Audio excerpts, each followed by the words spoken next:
chances are either you or someone you know is into plants, because I got into plants over the pandemic and I love them. And then I love very little things. So it's like I stumbled into plants. I like plants. You love it so much. And what's very, very cool is that you and I now have the privilege of working with GabriellaPlants.com. Yeah. One of the coolest, one of the best stories, and one of the best providers of rare and super cool plants for you and your home. You're going to absolutely love their website. They do plant drops every Wednesday at 8 p.m. The inventory is always being updated. It's just amazing. Their attention to detail, the way that they choose their plants and treat their plants, it's awesome. It's a local Central Florida company right there in Oviedo. And speaking of that, they have a brick and mortar store in Oviedo, so you can go on their website and you can order for pickup, and you can go pick up at their store in Oviedo. Plus, you can use promo code Tom and Dan during checkout and get 15% off your order. Also, you can use checkout code at Tom and Dan at their Oviedo store too. Just let the cashier know.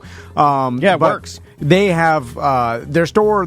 It's awesome. If you like plants, walk into their store and check out all the different plants they have. And don't worry about being new to plants. They can kind of guide you. They have areas of their website set up for beginners, for advanced people, and they're knowledgeable and super friendly. They'll help you out. Yeah. Also, and like I said, if you're not into plants, you could send a gift to a family member. They come shipped awesome because... Oh, yeah. Their packaging, their attention to detail, you get to see who shipped your plant. They have this thing called Story Stakes where they actually show you who actually hand selected your plant, packaged it, put it in there. It's absolutely... It's charming. It's truly charming and cool, and I think you'll dig it. And they ship anywhere in the country as well, and they got their shipping down to a science, so the plant will be totally fine when you get it. We all got one here. We had to ship to our house. I, in fact, left mine for 2 days outside of my house because I forgot, and then I was like, oh no, it's dead! And then it was fine. Totally fine. Took it out, I repotted it, and it was an awesome Monstera. So, also, we got another promotion that if you go on TomandDan.com, and if you use any of our sponsors and spend over $159 in this year, 2021, fill out the form and Gabriella Plants will ship you a free plant. So that's lots of ways to get plants. We got all the plants. GabriellaPlants.com. Next email. Okay. That took a weird turn. Yeah, that was good, though. Abused merchandise. Hey everyone, BDM from DeLand, but work and live in LA now. Just wanted to give your merch guy a huge thumbs up. Your merch a huge thumbs up. This Touching Tips hat has been my favorite hat I've ever worn. Since the day my wife got it for me, I've worn it every day at work. I build sets for TV and movies at the major studios out here. I've become known as the tip toucher in my union. Not sure if that's a good or bad thing, but they continue to hire me. Anyway, I was wondering if you've ever got pics of your merchandise with as much use and abuse as I've put this hat through. Look at this hat, man. This is a solid 2 years of going to work hungover and regretting it, but your shows always push me through. Yeah, look at this hat. It is just destroyed. This used to be a black hat. It's great. That's the only reason I put that in there. It's still a hat, though. Yeah, I put this in here to give, and we're gonna talk to these guys this week and see if we can get some new hats. But that's a dome hat. He says he hand washes the hat weekly. The stains just refuse to come out. Not like I've just worn this every day for 2 years straight without cleaning it once or twice. I'm no Drunky the Bear. It's a dome hat. Why would you say they're a local company out of Jacksonville. I've done nothing to you. DOME, Dome, and we're going to be working with them again. We love those guys, and they make a good product. And I think the word is out, and other companies have started doing this because now I see with the giveaways and like other companies producing shirts, like Hourglass Brewing. We were there. It'll be ACT. You probably heard this already. Yeah. In the future, but anyway, they have all nice quality products, and it's like it makes sense. I saw you peeping that merch over there. They got good stuff. If you put out quality stuff, people will wear it. Their pop sockets Wait a minute. actually if you come put from out quality stuff, people will buy it? Yeah. Well, not even buy it. And I know the margins, listen, it's more expensive, so we don't make as much. But people wear it way more often. So we're getting the marketing from it. And like I remember, me and Daniel came from a time in radio where like these giant corporations would print free T-shirts, and they'd print 10,000 Gildan potato sacks with black and white Corona on it, or whatever else. It wasn't even black and white. They do something that I always found they would use. This is true. They would use the ink that they had surplus of, which always happens to be yellow. So they'd print bright yellow on a white shirt, which you can't read at all. So it's really a waste for everybody. Yeah, and then they'd give them out textile, and then they'd be like, this marketing Corona. Like, no, it isn't. Nobody's wearing that crap. No. People are You can't even read their it. cars. No one wants to wear that. It's not comfortable. When they look at it in their drawer, guess what? They have T-shirts. We're not in Somalia where there's a lack of clothing. I don't think anybody that I've ever met has been like, I can't get a hold of a T-shirt. Like, have you ever heard that? Like, Yeah. No. Try giving a homeless guy a T-shirt. Like, I don't want this garbage. You can't smoke a T-shirt. Needs a blanket. It's like there's tons of T-shirts, so make it the best quality possible if you want people to wear it. Good call. Oh, this Guinness Book of World Records thing is still rattling my brain. We'll have to sit on that. Because I'm still thinking about that guy with the longest nails. Oh, that's the gross. And it's always... He wanted to, though. It's always like... well, maybe it's not always, but is that something that is revered in Indian culture? Wasn't he an Indian man? I believe so. Yeah, well, I think not, like, there may be some part of, like, Buddhism or something. Hinduism where it's like you don't want to cut anything of your body produces. It's the longest you've ever had your nails. I will tear them off or rip them off. Oh, my God. Yeah, I ripped mine off, too. Anxiety. I just do it because it bothers me if I have a long... it looks gross. It does look gross. And they get dirty, and then it's like if you have long nails that are slightly dirty, it's like, oh, come on. Now, you know what I will say I like? I like it when girls get the cat nails. Yeah. The sharp ones. Where they sharpen them to a point. I like that. I find that very sexy. I find that very sexy. I don't even understand, it turns me on. It's good for head scratching. The long nails, like that, I find nothing sexy about it. When my wife does her nails, there's something about her taking care of her hands. That's a fetish. That's a weird thing. It's a thing. That registers as a 0. Put that in big mouth. Yeah, that's my big mouth. Yeah, I like... Long nails? Not long, but I just like them looking nice. Like I like them freshly painted. Yeah, sexy. It seems like such an inconvenience because I've seen people with pain in the ass. Super long nails and they have to do everything differently because they can't hold a pen the right way or they can't use a register. One of the ladies at my doctor's office has really, really extravagant. Like she takes like a ton of pride in her nails, but she's not just painting and clipping. These are like... They're like cartoons. Airbrush, they're crazy. And she types with just like almost like the flat part of her fingers so she doesn't ruin them. And she does a great job. I don't know how she's adapted. Yeah. She's fine. It just seems hard to do that. And then it's like... It's like me walking without pants on trying to get a roll of toilet paper. You know what I mean? Yeah. Like if that's what it feels like. It feels like you're having to do something like... It's weird to me because I'm like, who are you doing it because you enjoy it yourself? Are you doing it because it's impressive that you put that much time and effort into it? I don't like the way it looks. Oh yeah, is it because you like that? It's never crossed my mind that you liked having long nails with the Disney characters. Sometimes they put like loops. Jewelry, and stuff, and I think it's really, really cool. I think it's relaxing too to get it done. Feels good. It falls into the same category as skull rings and like all this extra bric-a-brac that you put on your body. I just don't understand the hassle. You sound like an old man. I do. I have an email follow up about. Remember the strip club email we had the other day with the introvert first time going to a strip club? We have an update. I'm the guy who wrote about going to the strip club for the first time and wanted to give you a follow-up. I can honestly say that I have no inclination to go back to another strip club. I felt embarrassed for everyone involved. The guys I was with, the girls dancing, and even myself for being there. Between overpaying for a bottle of Crown and the VIP lounge to watching these girls dance while dead behind the eyes, I did not see the appeal. I'm not shaming anyone. If you like it, that's fine, but I got nothing from it. Was it great seeing these hot girls dancing? Of course. But then when their time was up... Wait, then you just contradicted your last statement, which is I got nothing out of it. That's all it's about. Yeah. Like, and then you go home You're and you over hammer there, hand yeah. to a fantasy of them banging you What's wrong with you, man? in the back room. You're overthinking it. Yeah. What are you... Like, you watch porno, right? This is just a version of Wait, that. go back and read this. He's like, I got nothing out of it. Was seeing these girls dance great? Yes, it was. Well, hold on a second. But then, when their time was up, they would shut down all emotion like a robot, pick up their dollar bills, and go sit in the corner until it was their turn again. What did you want him to do? Oh, you want the girlfriend experience? Yeah, sounds like it. It felt all so fake and weird, like I couldn't lose myself in the atmosphere. It is fake and weird. Yeah. I just kept thinking about the business side of things. One guy I was with pulled up a chair to the dancing cage like he was at a campfire and was staring so intently. That's the funniest line of the email. Said the guy put the chair like a campfire and started staring into it. He was staring Old so cowboy. intently, he looked like he was inspecting her for moles. Two other guys were the, hey, you're the prettiest ones here, guys, and got taken for hundreds and hundreds of dollars.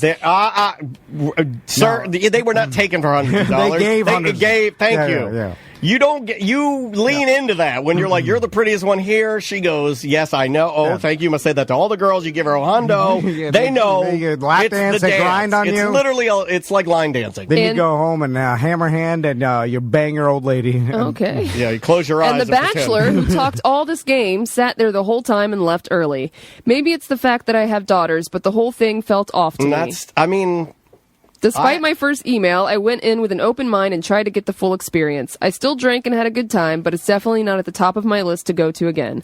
I'm sure this is going to come off like I'm no fun, but oh well, just wanted to give you guys the follow-up. That's the problem. You went in with an open mind. It's got to be closed. Close that mind, buddy. It's got to be a horny mind only. Close your heart. Close everything else but Close the your mind, horny close your part. heart. Because everything else is horrible about it. Like Yeah. the Yeah. situation, the environment, the customers, The everything else. pricing. You got to go in there with your own horniness Yeah. and nothing else. You Closed mind horniness. Open mind is what you do for marriage counseling, right? Yeah. You go in with an open mind. I want to fix this. Yeah. Anything's on the table. I'll do whatever it takes to save my relationship. It's your last chance to be a creepo, and that's really it. Well, but the girls are basically in there. I mean, they know how you're going to behave, and as long as you adhere to the rules, you're not grabbing people, groping Right. people. No, You're not so supposed whatever to do that. they That's wa- assault. Yeah, but you give them money, they do this. No, like you don't feel good about yourself. They don't feel good about yeah. it. But you're getting this experience that you know. Let's face I it, don't you're feel not getting gross from your when I wife. leave. Or My God. Like, know. I'm not that guy. I'm probably impervious to that. Like, I leave, I feel like I just left the Planet Fitness. Listen,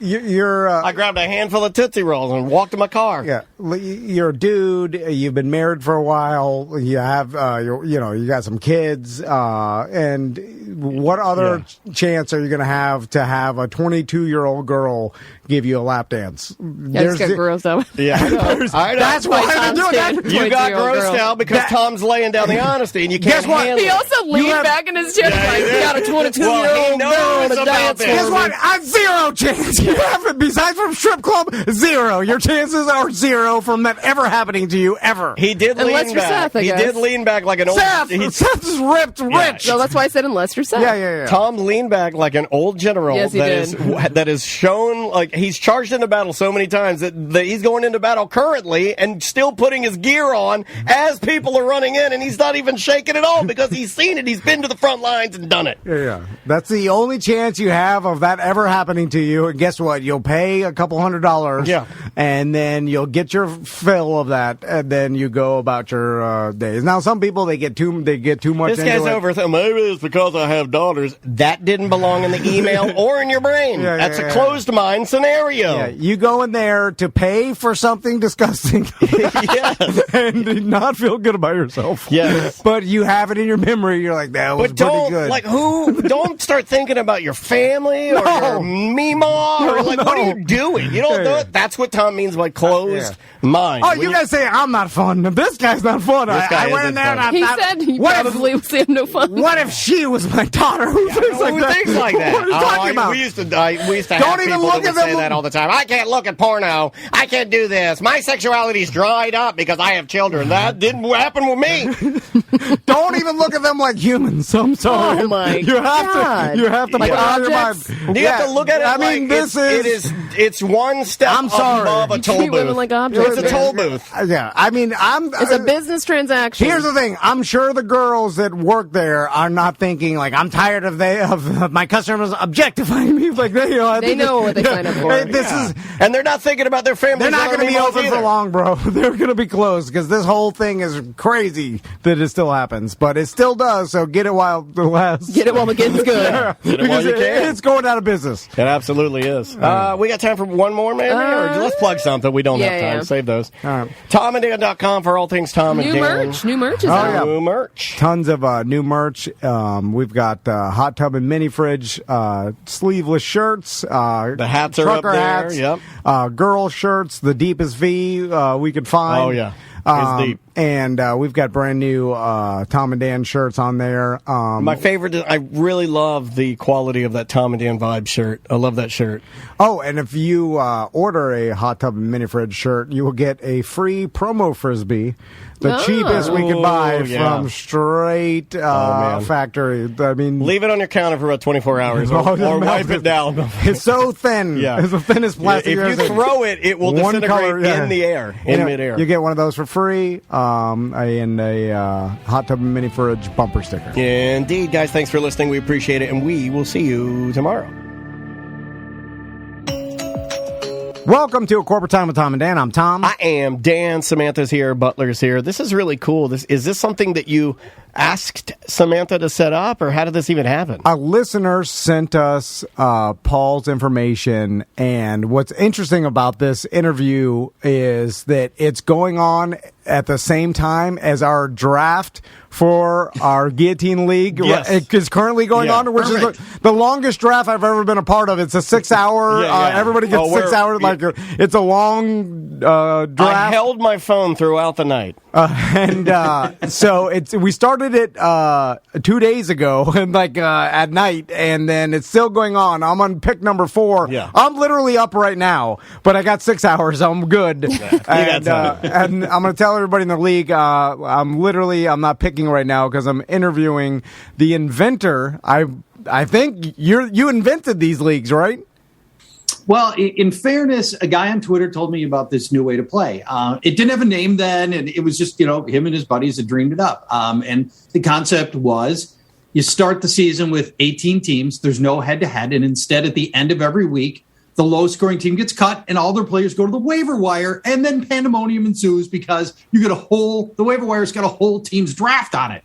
It's bonkers. And then, and I'm like, wow, this seems really cool. So I basically then just took the idea and ran with it. I'm like, okay, this needs a great name. Guys are getting chopped. What can we call this? Oh, let's call it the Guillotine League. And so then I've commercialized it. And so, yeah, I can't take credit for the original idea. I can take credit for popularizing it and trying to make a living on it. But yeah, and is this your first Guillotine League? Yes. Tom, Dan, is this your first one? This is our first one. Yeah. We have a regular fantasy football league that me and Daniel have been in with our You've been friends. there 20 years. I've been there 15, 10 years. It's forever. And then we started hearing about these Guillotine leagues. Our buddy Matt was telling us hey, we should do one. We got our listeners involved, and nice. It filled up pretty quick too. We had a bunch of guys in there. And then you run and own the Guillotine. I'm sorry if I butchered this. Guillotine.com or GuillotineLeagues.com. GuillotineLeagues.com. Guillotine.com is a concept. What's weird about that one? If you're in the market for a guillotine, you don't operate the websites very well. You're a little more old school, I think. And I'm sorry, I'm bad at interviewing Paul. I apologize. Paul Charchian from Guillotine Leagues is here. I could have helped you, but I choose to not care. So, Paul, what's interesting about your website, too, is you don't really need to get all your friends together to start a league. You can go to your website and you can jump on a league with a bunch of other strangers, and everybody can pay into it, and the website will distribute the money and basically be, I guess you would still need a manager, but your website can handle the money and everything, right? Yeah, so 2 ways to play. If you've got a bunch of friends, either between 8 and 18 friends who want to play, you can have a private league with just your friends. And then, our software will do all the administration. And then you handle all the pricing yourself. Or if you don't know 8 to 18 other people that want to play and you want to try a guillotine league, we've got leagues at every reasonable price point that you might want to join at. And then we handle running the league and we handle all the pricing as well. So, it's your choice. However, just depending on how many people that you want to play with you.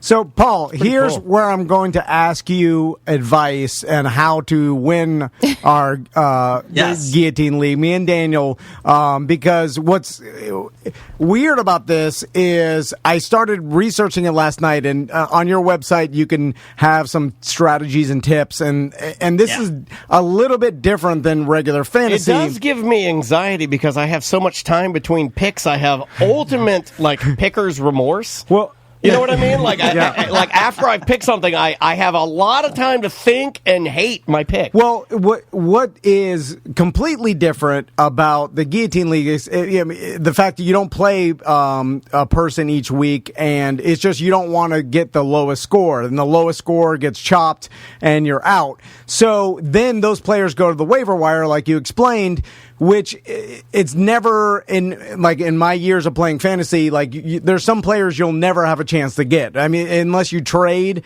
And but even then, they'll lock them down. You're not able to some of your heavy hitters. They don't even allow you to. So and then you got Fab, which is basically fantasy dollars that you spend on these players off the waiver wire, and it's a blind auction, so you don't know how much the other person is bidding, and so bidding too much is dangerous because you're going to waste all your money, and bidding too little, you miss out the chance to get your player. So since you are, I'm going to call you king of guillotine leagues, and I'm sure you've thought about this a lot. You're Gary Guillotine. So, is that like Gary Gygax? I have no idea. Is that what that is? Okay. No idea. So when it comes to bidding on let's say the first week happens and we get a team that's eliminated, right? And they have Christian McCaffrey, or they have let's say a Mahomes, or someone that you'd never have a chance. Happen. And then through bad luck, their team got eliminated. What would your advice be about what to bid for a Mahomes on week number 1, or someone? If, let's say, your quarterback is weak and you're like, if I get Mahomes, my team is stacked. Is there a strategy just bidding all your fab that first week? Yeah, what is the perceived value? Right. So you're new to this, Tom and Dan. And so the temptation is going to be, you've never experienced a situation where on the waiver wire, here comes an entire roster of players. And that means the team that drafted Kyler Murray and Austin Eckler and Justin Jefferson and Julio Jones and Najee Harris and wide receiver ones, running back ones, QB ones. Yeah. Yeah. Right. So these guys hit the waiver wire and you're like, oh my God, this is nuts. I could be, I can have access to all these great players.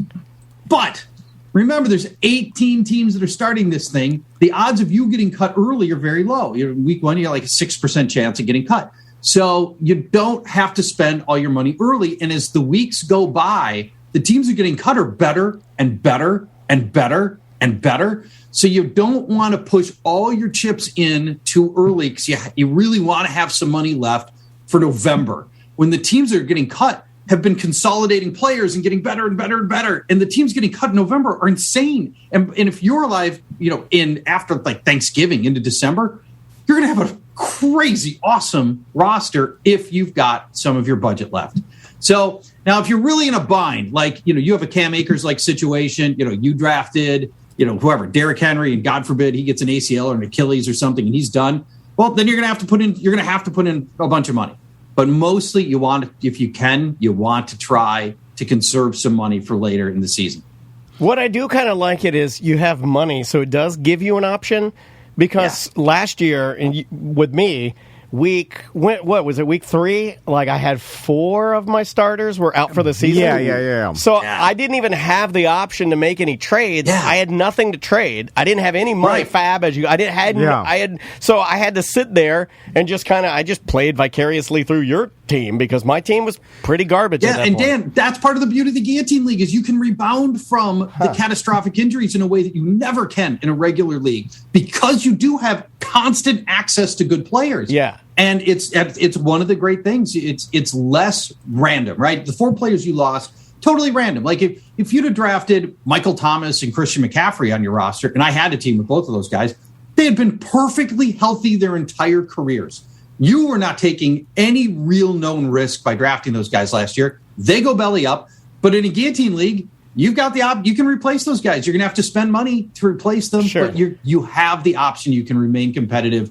We're in a traditional league. You lose those 2 guys and your season's over. Yeah. So interesting. And it's really important too. I believe Wednesdays and Thursdays are the draft day where you can pick the waiver wire. The waiver runs wire on those days. Yeah. And so it's important that that everybody in the league, this is one of these leagues where it's not so much a set and forget it. You have to be involved into waiver wire bidding and you have to pay attention. So I feel like this is one step beyond regular fantasy and the fact that in regular fantasy you do too, but this is almost quintessential to even having a chance, because if you're not paying attention and you're slow to get on that waiver wires, it seems like there's no chance you're going to win this league. Yeah, well, Tom, you say it like it's a bad thing, but trust me, everybody wants to participate, right? Because here's Josh Allen and Aaron Jones and Keenan Allen and Saquon Barkley and George Kittle just hit the waiver wire. Who doesn't want a part of that? Right. So it becomes, usually your waiver wire is grinding on a 4th string running back when there's an injury to the starter, and maybe if things work out just right, he'll get some playing time. You don't have to do that. You can, but you don't have to. In a Guillotine League, it's so the waiver wire is so fun because of the quality of players. I also like the fact I like someone's entire dreams getting dashed the first week because right. Is there any concession for that at all, or when that happens, you're just out, right? And that's it. And you paid your deal, and good day, sir. You're out. Yeah. It's ruthless, and see, and part of the beauty, and you're going to find this out, Tom, Dan, when you're in the Guillotine League, and it's like the playoffs, where if you have one bad week, you're out. If you have one loss, you're out. And you wait till you see the anxiety. It's, and I say it sounds like a bad thing, but you're going to be on pins and needles on Monday night when you need TJ Hawkinson. Well, the Lions never play on Monday night, so it's a bad example. Right. Hypothetically, TJ Hawkinson needs, 4 catches and 60 yards, or you're going to get cut and your season is over. Yeah. And it is it's just so much pins and needles and so much anxiety, and that part is just great. And we love that about the Guillotine League and you touched on something, pivoting for just a second, Tom, you touched on something really important at the outset. You're not playing to win. And this is totally different than every other fantasy league. You're playing not to lose. In the Guillotine League, you just don't finish last, right? In week 1, there's 18 teams. Just don't be 18th. And the next week, don't be 17th. And it's a totally different way of building your roster. And you want consistent performers every week.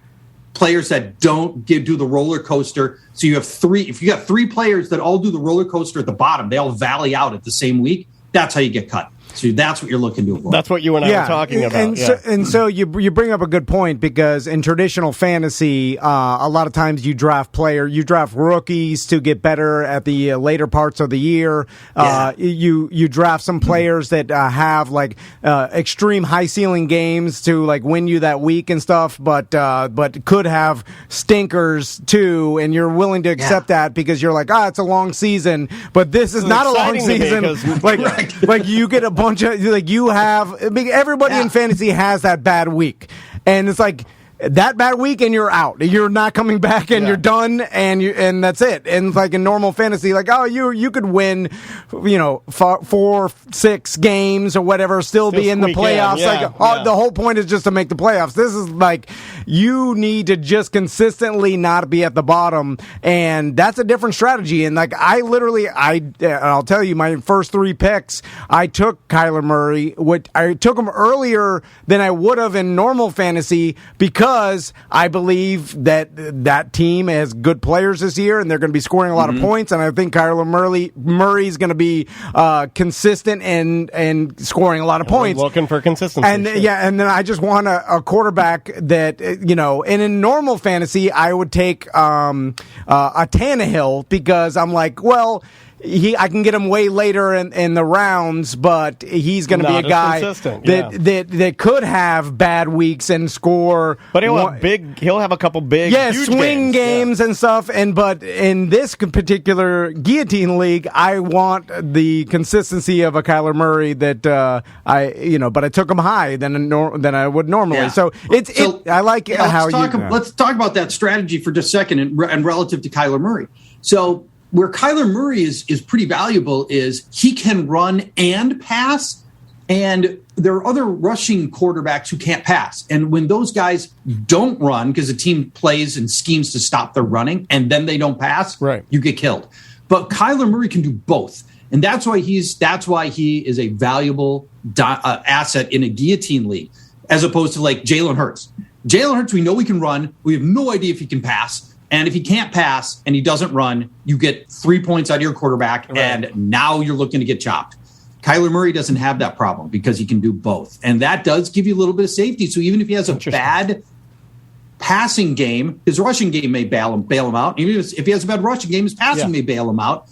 And so that's why Kyler Murray in particular and Josh Allen, mobile quarterbacks who can do both, are really valuable here. So, Paul, just to talk to you a little bit about the business side of the guillotineleagues.com, I noticed that, there are certain states that are exempt, I guess, because of probably the rules of that particular state and gambling and fantasy football. Fantasy football lies on the kind of the outskirts of gambling because you can go on your DraftKings and your FanDuels normally and in any state, but how does that work? I know that you're limited to there are some states that you can't use. How does that work?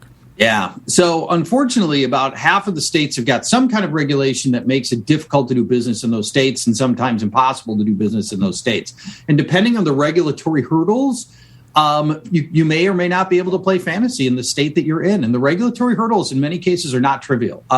There are states like Pennsylvania that needs a $50,000 annual payment to have a fantasy company in Pennsylvania. $50,000, we're trying to make like $20 a league. So, you need like 100,000 leagues, 10,000 leagues, 1,000 leagues. So it gets to be really, really expensive in some states. So, that's why, in many states conflate sports gambling and fantasy, and they treat a lot of fantasy companies like we are Caesars. And, we have massive regulatory burdens that really are designed more for a casino than a small fantasy operator, unfortunately. So our guillotine leagues are available about half of the states. If it's not the state you're in, you can find a co-owner who is in an approved state, and you can co-own a team. But yeah, that's it's one of the battles that we have behind the scenes is trying to work with states and regulators and trying to afford to do business in every state. So Florida is one of those states that you can play this. Yes, so thankfully. Check out guillotineleagues.com. Like I said, me and Daniel and it's interesting, Matt and some of our BDMs are on EJ. I like it. Now, Paul, you mentioned the gambling. I've talked about this all the time. I'm a big fan of gambling, which I've now turned, I want to call it playing the sports market, because that's more of what I'm trying to do than gamble. And I feel like the word gamble is associated because of movies and stuff. You're of a sports investor. A degenerate gambling away his kids' college education or something like that, which is ridiculous because 99% 9% of people that gamble on sports, I feel like, around the country, especially like, just a regular average Joe, is $20, $50 here, or like they got $100 in their fantasy league, or they're $50 in their guillotine league. And I it's think like most people run between 20 and 50, right? And if you invest like a small amount of money, betting $20 on a game or $10 will make it 10 times more entertaining to you. It's like you're paying $10 for a great entertainment. Yes. It's like, that's cheap. And that's my argument, and that's why I'm a proponent to gambling, and because you don't have do to like Europe, man. You could just put $20 or be in a guillotine league or be in any other fantasy league, and it just becomes way more entertaining if you got any skin in the game. Psychologically, it's way more entertaining. So I don't know if you feel the same way, obviously. Life is more fun with money on the line. Yeah. That's the reality. Now, I'm not in any way downplaying gambling addiction, which is a real thing. You're right that it's a 99% to 1% thing, and we do want to make sure that the 1% have got the tools and information and help that they need. But you can't outlaw something that 99% of the people want to do. To protect 1%, and we sell alcohol. Largely now, half the states in the U.S. sell marijuana. Some people abuse those, but many people do not, and they want to do that. So when you try to outlaw it, you just create a black market, like sports gambling has always been, which is an unsafe gambling process. And there are still people getting addicted, and they have, your bookies aren't helping you with your gambling addiction. But legitimate, regulated, licensed gambling operations have all kinds of tools to help people, and it's the it's the safest, best way to go for sports gambling.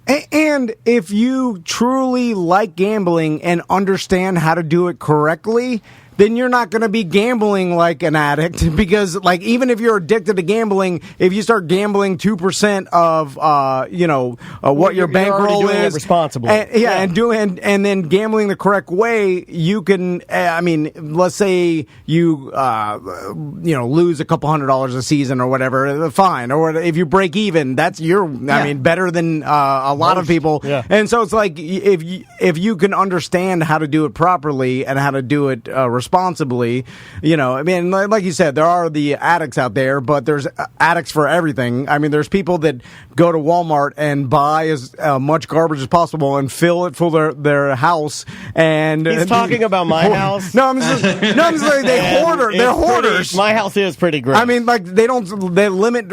You can't buy this much newspapers. You're going to stack your house full. Like, of course, there's people that have problems, and those people should seek help, and their friends and family should be like, hey, you should not do this. It's like, but to treat everybody like, you're going to lose your house or lose all your money doing this is ridiculous. But it has that stigma. To some people. Well, no, it does. Paul, absolutely. This is great. I love new games, and I didn't think there was going to be one that comes around, because normally when somebody tells me about a new version of, like, let's say, fantasy football, I'm like, I'll dig into it a little bit, and I'm like, that's not good. This one is good. Now, this one's fun. I'll tell you the truth, Paul. Crazy. If I lose week 1, I will be screaming, F this guillotine league. I hate it. Now, we'll play again next year because by that time, it'll wear off my disappointment. But I am going to laugh. Yeah, the week 1 knockout is really, really brutal. You don't even get to have the fun of the waiver wire 1 week. That's the worst possible scenario. But again, you have a 94% chance of it not being you. But there's going to be one. You don't know our luck is real bad. Well, Paul, again, tell everybody where to find Guillotine Leagues and how to be involved. GuillotineLeagues.com. We've got private leagues, we've got public leagues, contests. We've got a big high stakes league called Super Chop as well, and it's super fun. You can get my player rankings there for free as well, both guillotine style and regular fantasy rankings as well. And you can learn more there. GuillotineLeagues.com. Awesome. Right. Paul, it's been a pleasure talking to you. And, Absolutely. And maybe I'll have you on next year, and we'll talk a little more football. And we'll tell you what happens. Well, yeah, exactly. Yeah. I want to know when you guys get knocked out. Okay, Sam, we'll let you know. Sam, Maybe I'm counting on you. Let me Okay, know I when will. Tom and Dan get knocked out of this thing. We'll definitely let I you will. know. Hey, thanks for the time and for being so cool, man. Appreciate the help. Yeah, we've had a lot of fun. Thanks, guys. Take Thanks, care. Paul. See ya. Oh, the nice man. Yeah, It it was. is. More energetic and ready for the interview than absolutely. We He's have our professional, man. we have our next guest ready to All go. right. So let's take a break, and we'll be Welcome back to A Corporate Time with Tom and Dan. I'm Tom. I am Dan. Let's do it, buddy. All righty. Tom wanted to do a bit. He called it Weird Job Wednesday. He never called it Weird Job Wednesday. Dan really likes it. Tom says that's bullshit. It's another Weird Job Wednesday. The cough is starting. I can hear it. What is your job? Are you neat? Are you tidy? Or are you a fat slob? Big Do fat you slob. make lots of money and you sit up in your tower looking down on all the people who are working by the hour? It's a Weird Job Wednesday. It's a Weird Job Wednesday. Just another Weird Job Wednesday. Just another Weird Job Wednesday. Oh yes, it's Weird Job Wednesday. Just another Weird Job Wednesday. Thank you, Tom. Thank you. Weird Job Wednesday brought to you by Streamline Florida. If you need a mortgage, you need a refi, go talk to Brian Zymel and his team. They will help you out. They've helped hundreds of BDMs, and you probably have equity in your house, so maybe you want to consolidate your credit. I'm going to start whatever. changing what I say. I'm going to start saying we're nearing thousands of BDMs that he's helped. I don't know about gotta be- thousands. We It's got been to hundreds. we got to be near 8,000. Got to be near. Maybe. It's been... A long time, dude. It What has if been on. what if it's a customer that's used them more than once? Yeah, that counts. yeah, that counts. counts. Yeah, yeah. I'm gotta 3 be- times right here. We gotta be around This is just like 1,000. podcast downloads. Right? If you go to our show and hit it 9 times, that's 9 downloads. Get it while the rates are still good. I thought you were going to say get it while you can. Which almost sounds kind of dirty. Anywhere in Florida, they could do it over the phone. They too. can indeed. Brian and his team are the best. Who do we have today, Tom? So, one of our new sponsors, Morganic Meats, Yes. which we are happy to have because having a proper butcher sponsor has been something that we've all wanted for a while. It's the finest hot dog money can buy. Yeah. Oh my God, I ate so many hot dogs. And to talk to us about being a Florida farmer, butcher, butcher shop owner, Hot dog maker. we've got JJ from Organic Meats on the line. What's going on, JJ? Hey, how you doing, guys? I got a special treat for you. The main man, the farmer, just walked in, Mr. Morris Sr., if you will. Oh, Oh, yeah, Daddy. Daddy's in the house, boys. What's going on? Hey, what's going on? It's Meat Daddy. Yeah. I was out running cows and swung by the shop to check on them before I went over to the the place somebody wants to talk about where we got to do the deed to the animal. And JJ said you are doing a bit, so I figured I'd jump on. All right. I don't know. You know, you're talking about how good the hot dogs are and the other stuff, but answer this question. Is there any other shop that you know of where you can meet the man that actually raises the animal? No, and I want to That talk is- to you guys about this because it is a. Now, who started Morris Family Farms? Was it your father? So my grandpa up in northern Ohio started the family farm. His dad, my great-great-grandpa, when they came over to America, settled in a town called Wyandotte, Ohio, northern Ohio. Okay. In 1946, my grandpa bought a farm, 160 acres, for $7.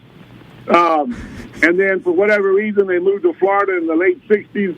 We lost everything they had, went broke. My dad went down to South Florida and started raising sugarcane in the Everglades, and that's where I was born, in a little town called Pahokee.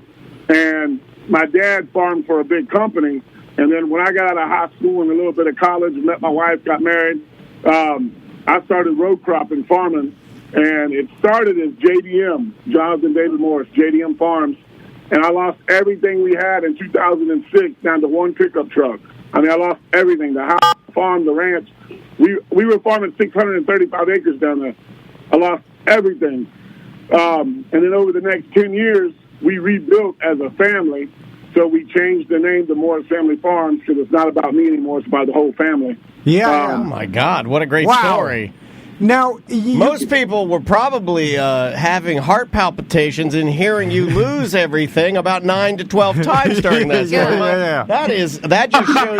That shows determination. That shows honesty, working hard. That's your grit, Tom. So right there. What I'm curious about is when, like, you guys now obviously have all the meat and everything, but you started with produce.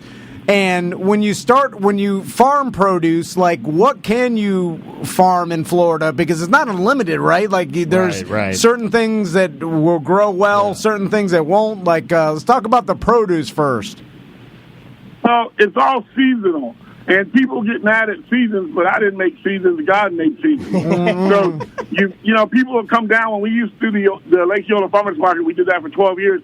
People would come down, you know, in the middle of July, and they'd be mad because we don't have strawberries out. Well, we don't have strawberries. You can't grow them in the heat right now. And, of course, they'll say, well, Publix has them. Well, yeah, Publix has them from California. They're gas, they're green, they're shipped. You know, they're terrible strawberries. So, long story short, you can grow everything in Florida as long as you're growing during the right season.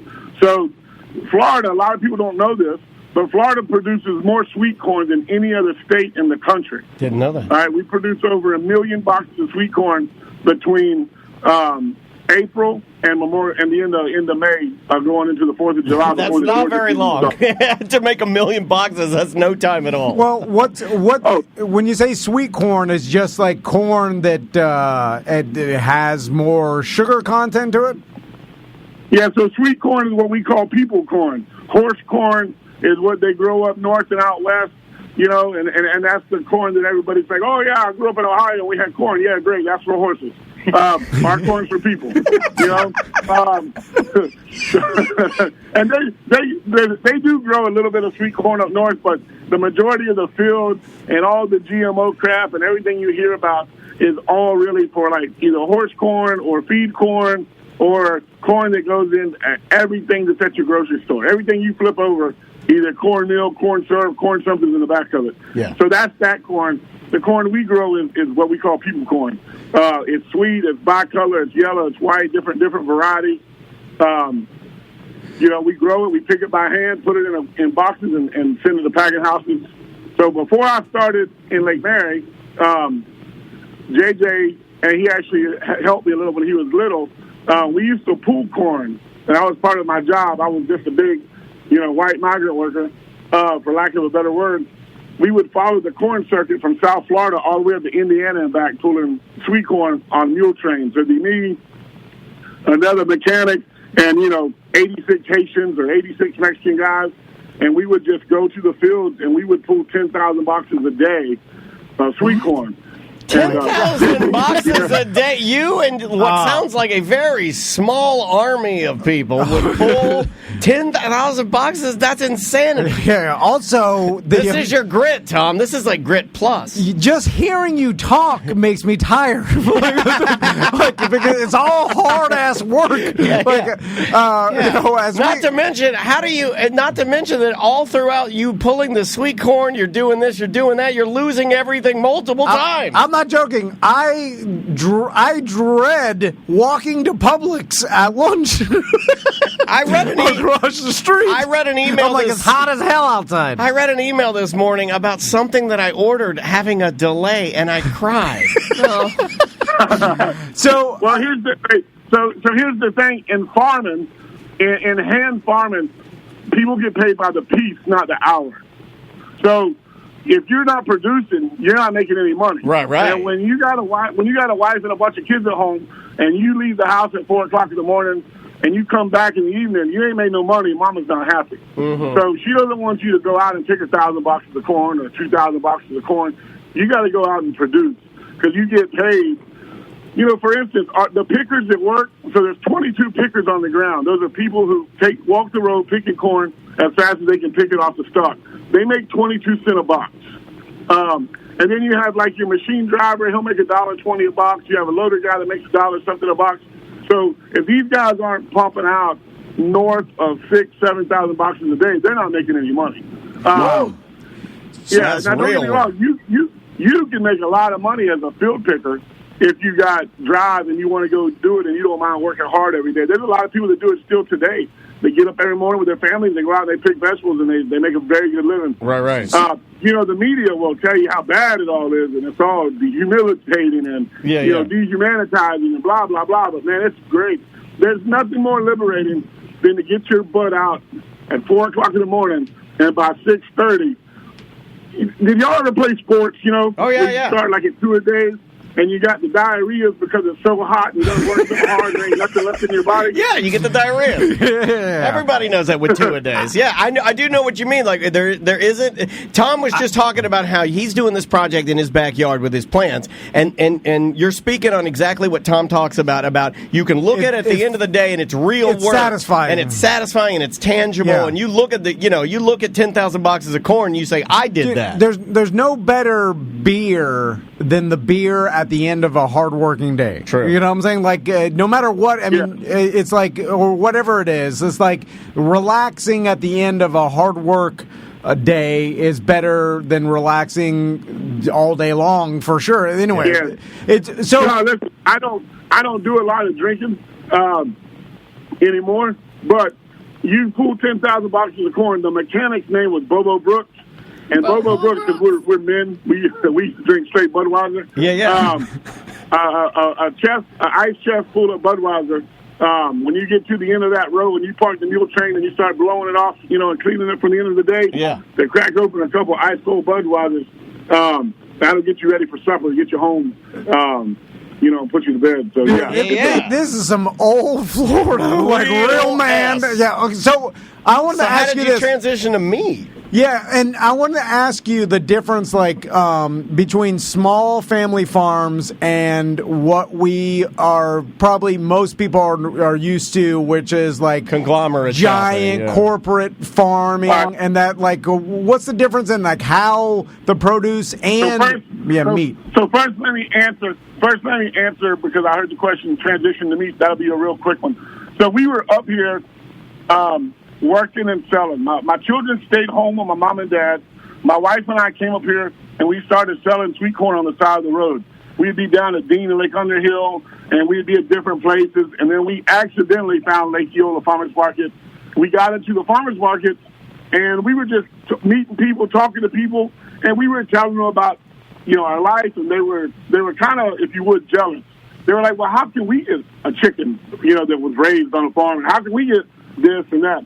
So we kind of started meat because people were just asking for it. My dad always kept 4 or 5 pigs and a cow and maybe a couple ducks and some rabbits. And we always had meat animals when I was growing up. That was just part of our life. We never really sold it. It was just, that's how we ate. We didn't eat from the grocery store. So we started it because people were asking for it. So I got into heritage hogs, the old-fashioned Durocs, Berkshires, and then we added in some Meshans. And, we started with 1 boar and 2 sows, and, we started breeding, and now we're up to 80 pigs, and our cows, we started with 1 cow and, 2 cows, and now we're up to 40. That's awesome. So that's kind of how we got into the meat, and then we realized real fast, nothing against farmers markets, but my goodness, they're becoming like 7-Eleven. When we first started 13 years ago, they were a specialty thing. You had Winter Park, you had Lake Eola, you had this one and that one, and people would come to your markets and you could make a living. Yeah. Well, now there's one in Castleberry, there's one in Longwood, there's one in College Park, they're everywhere. So, Tom lives in Castleberry, and I told him to stop that, and he pushed it through. He said, I don't care. He says, I don't care. They're like 7-Elevens. I just buy my stuff from Costco, and then I repackage it and sell it as... that's stolen valor, sir. I sell it as specialty honeys, and, they'll buy whatever. People are dumb. Do you have to? You probably have to fight that a little bit, right? Like you have to prove to people that you are a small, hardworking, family-owned farm. In the beginning, yes. In the beginning, you have to explain to people why you're different. Right. And I don't believe in having to badmouth people all the time to prove how I'm different. So I will be honest to you, and I will tell you, hey, the guy that's telling you he grows it all, it's all organic, it's all this, it's all that, and he's selling it to you out of a cardboard box that says Argentina on it, or Ecuador on it, or Mexico on it. But he's looking at you in the face and saying, oh, yeah, I grew that. So when we first started, we ran across that a lot, where we would literally be honest to people and say, well, we don't grow Haas avocados. We don't grow red Felix grapes in Florida. That's not possible. And they'd be like, well, the guy at Winter Park does. Well, no, he's lying to you. Yeah. Well, John, there's a lot of that. Well, it took a little while, and I'm not picking on Winter Park. I'm just giving you an example. No, it's an example. I got you. It took a little while to get people to understand, all right, we grow lettuce, we grow corn, we grow cabbage, we grow tomatoes. Yes, I'll sell you this other stuff because you want it, but don't come in here and foolishly believe that I grow everything on the table. And people actually, they were like, wow, we've never been, blatantly told the honest truth before. We love it. One of my good customers, Mitchell Camille, that's why he's our customer, because of our blatant honesty. And him and his family, they buy a lot from us, and they support us. And but anyway, so the honesty part overrides, the lies and the deceit of other people. Sure. And, we tell people the truth. I mean, we had a customer come in the meat shop, and she got mad at us because she thought JJ was shooting cows and cutting them off the bone every day fresh. And I was like, what are you talking about? Now, first of all, that's illegal. Second of all, you can't eat a cow that was shot at 7 o'clock in the morning. But people have a false impression of what they think organic, small, local is. You know what I mean? You are my favorite guest. I just have to give you a compliment. Just the way that you're no BS and the way that you talk to us is it's so good, and it's what I needed. It's real. It's real, and I needed this today, and you're making me laugh because you're just so the meat and produce is coming from him, his hands. Like, he worked on it. But I like that. And what I'm laughing at is the idea of you having to tell a lady you can't eat a cow or a pig that you shot at 7 o'clock in the morning. That's just funny to me. I'm sorry. It's impossible. Yeah. That's not how it works. That's funny. So let's talk real quick, because we don't have too much time, but I want to talk about the difference in quality in meat. There you go. And a lot of people don't really understand what goes into the meat that they eat and consume. I think most people don't understand anything about it. Or what's in it, or how the animals are treated and all that. So let's talk about the differences in your quality of meat as opposed to like meat you would buy at a superstore. Okay, so if you come to us and buy a piece of meat, whether it be pork, steak, chicken, you're going to taste it and you're going to be like, wow, that's fantastic. If you go back to the grocery store, because you're like, yeah, I went to Morris's, it was good, but is it really that good? Right? So you're going to go back to the grocery store, buy a piece. The first thing you're going to notice is, wow, this is a little waxy, or the texture is very different. Yeah. So then you come back to us and you buy another piece and you ask us. So what causes that, and you don't even know this subconsciously because you've been trained, even though we all think we're independent and we're this and we're that and we're super smart, the grocery industry has trained us how to shop, what to buy, when to buy it, how to buy it, and how to eat it, and what we're supposed to think about it. And we just go in subconsciously and we just pick stuff out in the store because that's all we've ever been taught. Right. So when you come to a guy like us and you're looking at the case, and Tom, you've been in here, and I've seen you in here, the pork chops look different. They're not all exactly the same because pigs aren't supposed to be the same, right? God didn't make pigs all the same. No. USDA did. So a lot of things that happen. So like in our industry, for us personally, we'll raise the cow, and like right now I'm getting ready to take 2 cows, to the slaughterhouse. We do it naturally. We do it biblically. We shoot them, we bleed them, we hang them. In big commercial kill lots, they line them all up. They hit them with an electrocution rope. They're flopping around on the ground. They've been electrocuted or they've been gassed to sleep. And then they stick them and bleed them so the blood's in the meat on the ground. It's not supposed to happen that way.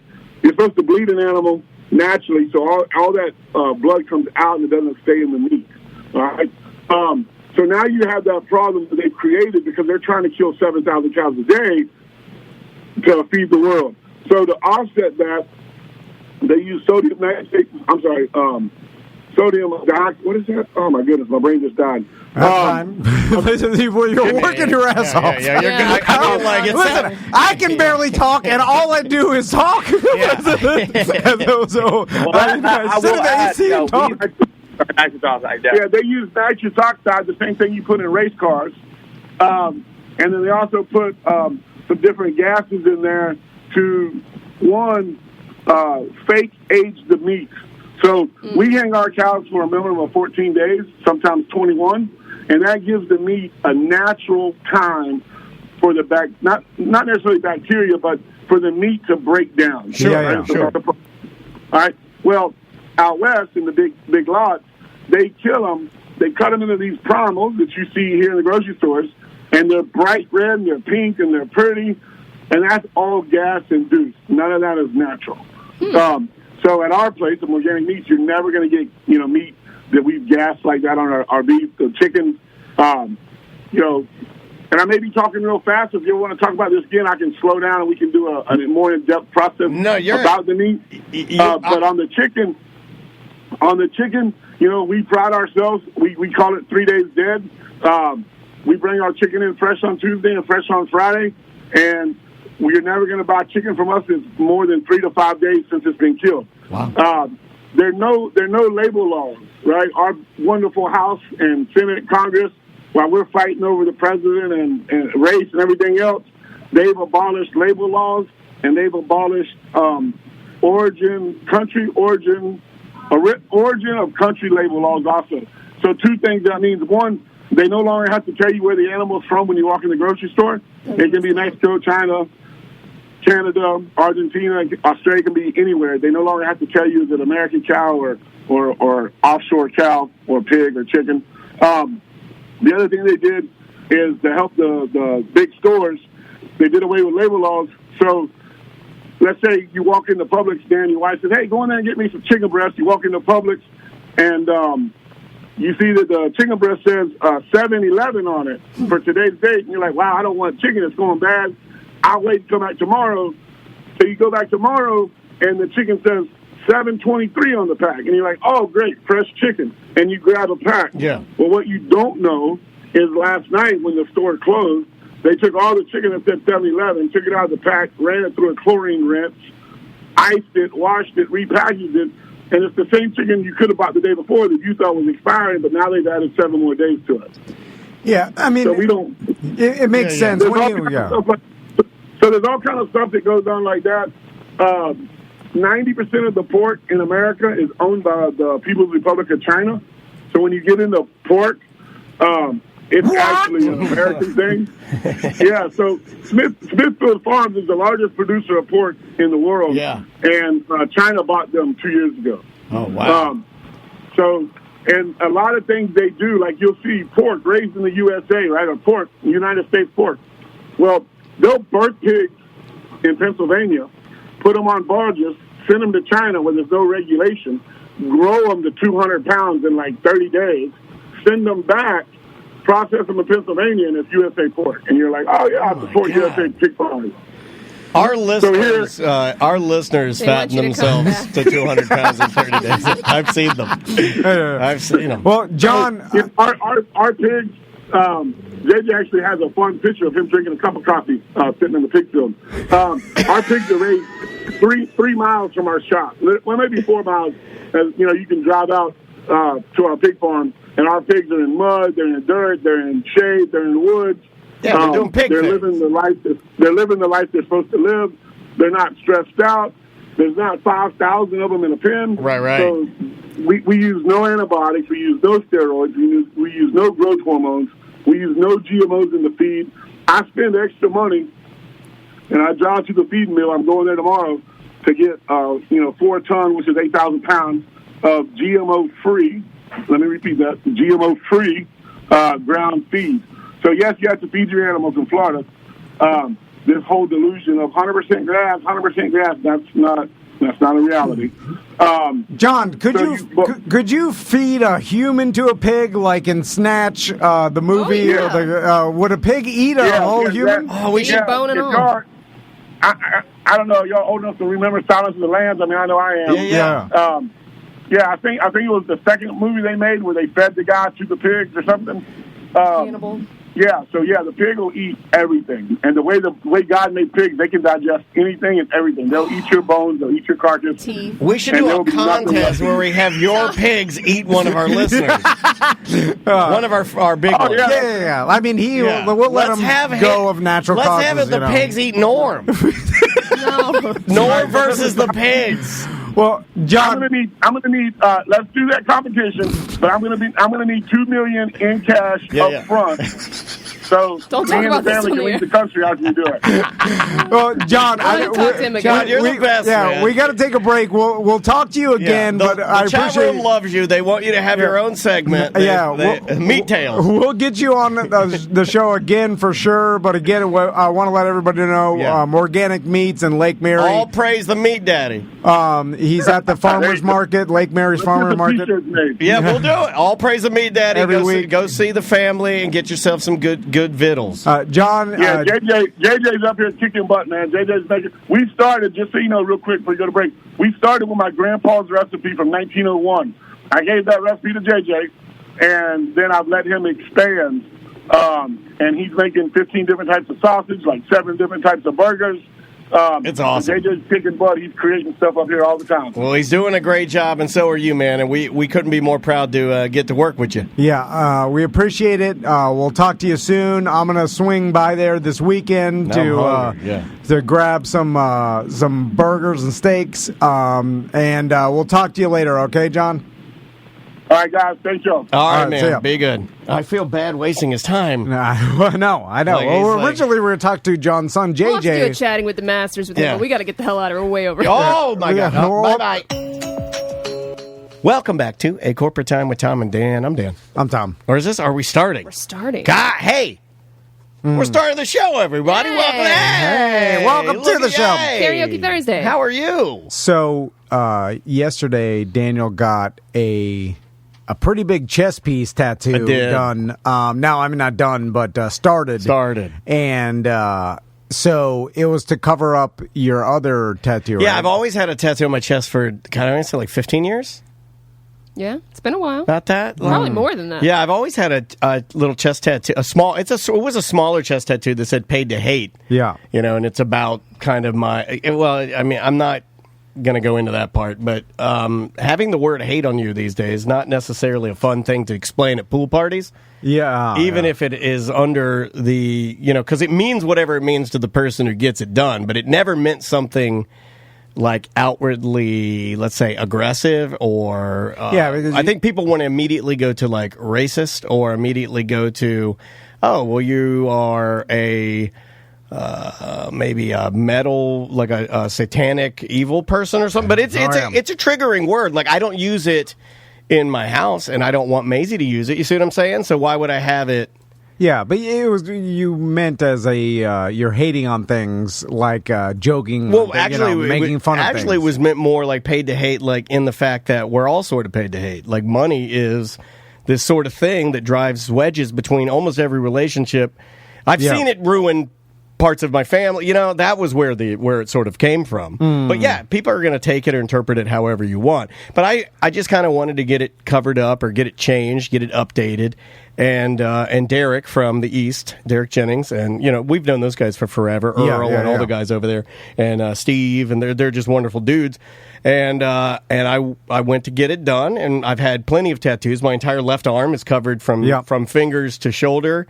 I've had another one of Maisie on my right arm. But man, this was aggressive. Woo. Well, your chest, and I'm old. I feel like I'm since I'm older that because Andrea pain is it hurts more. Andrea asked me. Well, Andrea started clowning on me a little bit. She's like, "Well, you sat a lot longer than that for Earl. Like when you got your sleeve done. Like you've sat. Your pain tolerance goes down. I believe so." But also, I would argue that your chest is way more sensitive than your arm. That's kind of what. Like, I'd rather be tattooed on my arm than my chest and my sternum. Yeah, the center of my chest. Yeah, right there. That is just not. That is not fun at all. And then your T's. I got one on my rib cage, and it was like, I'm not doing that again. Yeah, you do have one in your rib cage. You're right, and you have another one on this under. The inside. That's a hard spot. I have one on the back of my neck. That one sucks. So I didn't realize how big it was going to be because you basically. I don't think I realized how big it was going to be. It's from it's your entire chest, right? It is, yeah. It's now, as Derek put it to Clown, and he's like, "You ready to blast that chest, bro?" You got the old Conor McGregor now. Yeah, I got the chest blast now. And are you going to show us once it's done? I saw the picture of the outline. What is it? It's a traditional Florida tattoo, very much in the theme of what my daughter and I love for her room. She really loves like orange. The traditional old school Florida Orange Juice Commission's mascot was Orange Bird. Yeah. And that was created by the Disney Corporation, I believe. And or the National Citrus Commission, I think it's called. And we like a lot of that 60s and 70s kitschy Florida style art. Yeah, it's cool. So we're doing some magnolias. I believe there's 3 oranges. And then up at the very top, there's a lemon for my mom. And I'm not to get all emotional, but there's like a lemon for her Jack Lemon tree with like some orange blossoms around it. And so much cooler, than what I had. What I had will still be there. It's perfect. He did a bang up job, man. Really, really well done. It is big, but I love it. I love it. When they go to plan to cover up a tattoo, like obviously it's not a huge cover up because it's just like words, but it's still like dark lettered words. When you cover that up, how does he figure out, like, is it all planned out? Yes. Or is it like once he puts it on, he can on the fly? Yeah. You summed it up perfectly. Okay. It is all planned out, but you'll have to make some adjustments. Yeah, if there's some shading or different colors he wants to change. Like right now, it's going to work out perfectly because some of the leaves for the traditional citrus will have like greens and a little hint of like almost a tannic brown. Like where it's like seasonal changes and stuff like that. And then there's some like, I guess, twigs that kind of come around that help out too, but that really just makes it look more like traditional citrus trees. It's awesome. And that is, because you don't want to see, like, obviously you have your whole chest piece. They're like, why do you have paid to hate oranges? I hate oranges. Why do I hate oranges? It's one of my favorite fruits. No, you won't. Yeah. This is completely covered up. Yeah, it's pretty cool. Dude, but you say it's because you got older, you're more sensitive now. I'm saying it's because the chest hurts. It's probably both. I feel like all that chest area get around is your sensitive. nips at all? Oh, yeah, it's right on them. I mean, it's there. All that's super sensitive. It's the nips. It's right under the neck. And I didn't even. I mean, I'm not even. I got a lot more. You know what's interesting? I couldn't take anymore, and that was what was sort of embarrassing, is that like I got to a point where, and I've never had this happen before, where it's like my feet were like on the thing, and I'm just laying there, and I couldn't control them. They're just going like. And I was like, I go, hey, man, can you feel that? And he goes, no. Well, no, it was almost like, it was less nerves and more like... it's like a tick, right? Like just the pain was making me, like making my feet mad or something. It was like... And I'm like, can you feel that? He's like, no. He's like, normally if people do that, it translates. I can feel it. He's like, no, you're fine. He's like, you're sitting fine. I go... It's like a reflex. Yeah, it was weird. Definitely the most painful one yet, but it'll be worth it. So worth it. What's interesting to me is like our entire society, as we get more technology and everything gets easier and less painful. For instance, like we have better shoes and more comfortable clothes, and like surgical procedures. We have better anesthesia and things that make less pain, right? Mm-hmm. And with tattoos. Really, besides that, like the invention of the tattoo gun, the gun, or they like to call it not a gun, they call it something else, a machine. Besides from the old Polynesian hammer spike. Oh or whatever. yeah. Jenna Hurd has some traditional the traditional tattooing. But the machine, and maybe I'm wrong, but it seems like it's been the same for a long time, and it's just as painful now as it was 50 years ago. Well, it's needles going into your skin. Yeah. That's the same thing with a piercing. It's going to pretty much be all the same, right? Because it's needles going into your skin. Well, how can you make that less painful? I don't know. I'm surprised they haven't invented, or I know there's lidocaine and numbing stuff like that, but something else that somehow makes it less painful, right? You know what I'm saying? As I was going to the shop, you get a fake tattoo. yeah, but I'm surprised there's not some shop that advertises less painful tattoos. That would be a marketing thing that I would assume would be creative, because the pain aspect of a tattoo keeps a lot of people from getting tattoos, right? Oh, yeah. And I think the majority of people. So you would think that there would be some sort of invention that would create a less painful tattoo, or a way to maybe stain your skin without the needles. Permanent staining, yeah. And I don't know. I'm just saying I'm surprised there hasn't that. I am too. Even as I was driving over there, and I'd never been to the shop. I don't know if you have you been inside? Not in the east. Oh, I've seen the east. Man. I've seen the pictures. It's freaking amazing. I saw it before. Good Lord. Before the whole renovation. That's years not. ago. I mean, you walk into that. That's not even like. I was joking it's like around. An art gallery. It was like walking into an upscale boutique or something. Yeah, like a apartment or something. It's super fancy, nice. Yeah. But definitely check out those guys. They're buddies. That's in an ad. They're just friends of the show and have been for.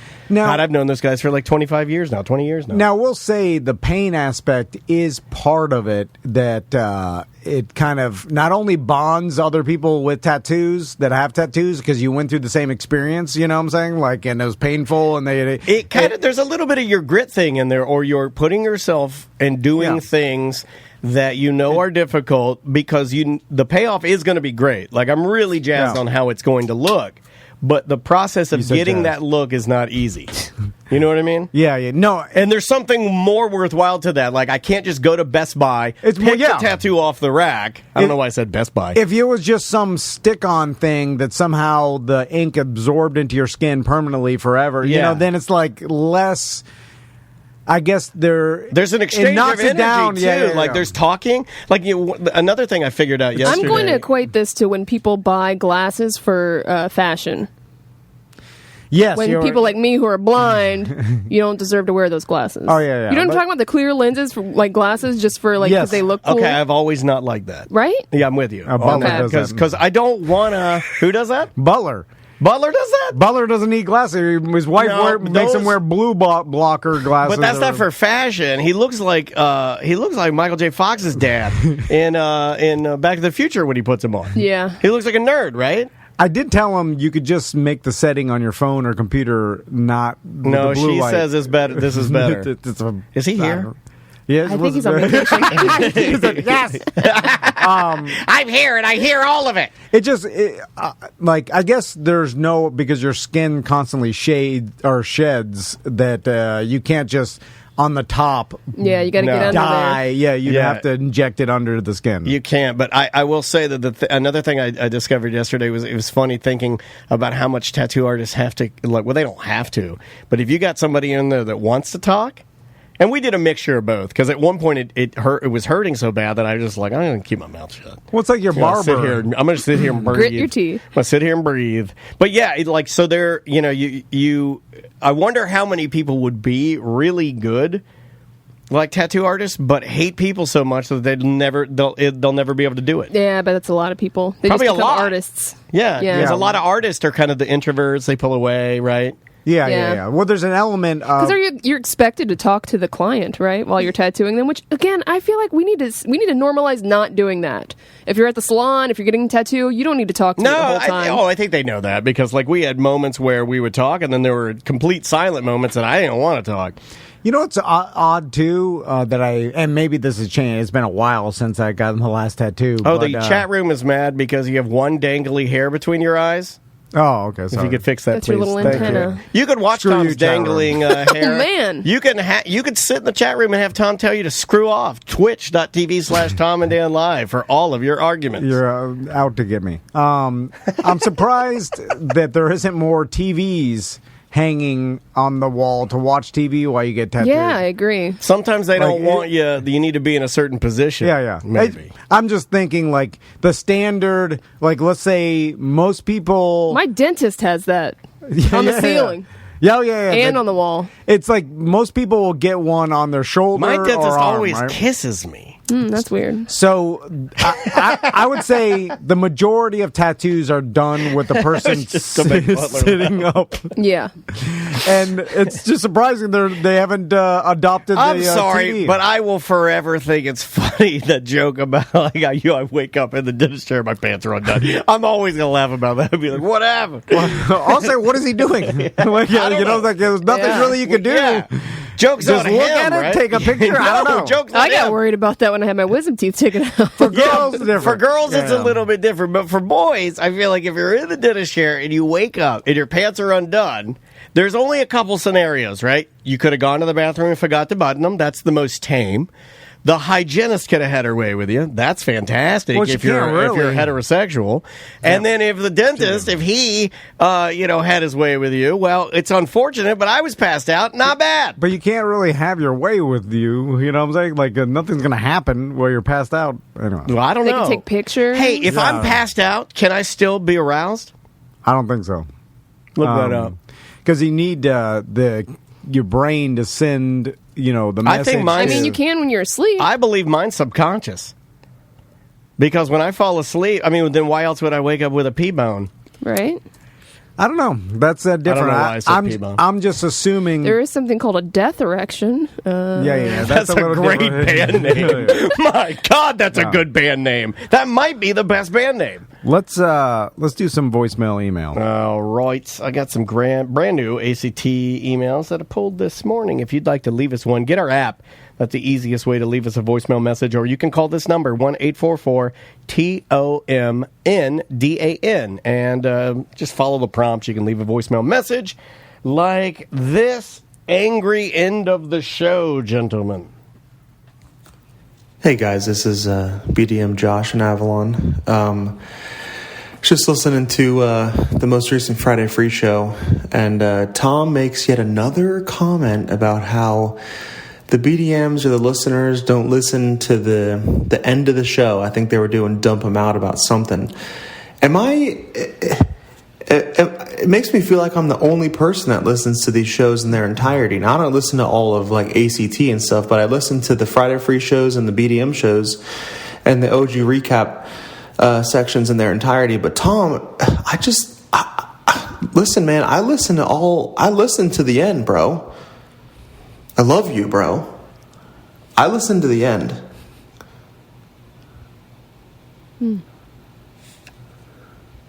He's upset about it. Told you.